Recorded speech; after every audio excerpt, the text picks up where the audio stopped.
जिसके जीवन में हमेशा कांटे ही मिले हैं। बेटी बड़ी हुई तो घर में मायके में दुख देखा, और मायके से गई ससुराल में तो ससुराल में दुख देखा।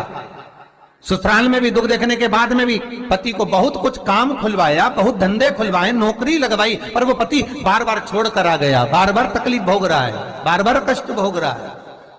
फिर थोड़े दिन काम करता है, थोड़े दिन छूट जाता है, फिर व्यापार में बढ़ता है, फिर छूट जाता है, फिर कोई दुकान खुलवाई, थोड़े दिन अच्छी चली, फिर वापस वहीं घर पर आकर बैठ गया। अर्थात उसके जीवन में वो शूलता चल रही है।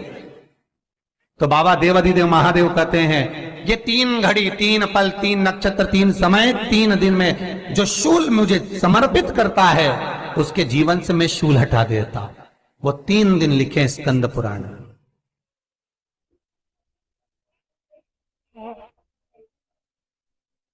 महाराज, बैसाख महीने में जो प्रदोष आती है, बैसाख के महीने में बहुत ध्यान से सुनना भाई, जो अपनी जिंदगी से बहुत तंग आ गए हो, परेशान हो गए हो, कष्टमय जीवन जी रहे हो, बहुत दुखी हो गए हो, उनके लिए ये स्कंद पुराण का चरित्र फिर मिले ना मिले, आप प्रेम से सुन लो भाव से।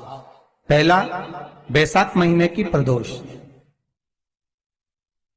चाहे वो शनिचरी प्रदोष हो, चाहे रविवार की हो, सोमवार की हो, मंगल की हो, बुधवार की हो, गुरुवार की हो, शुक्रवार की हो, शनिवार की हो, कोई भी वार की हो, पर बैसाख महीने की प्रदोष, प्रदोष काल में शाम का समय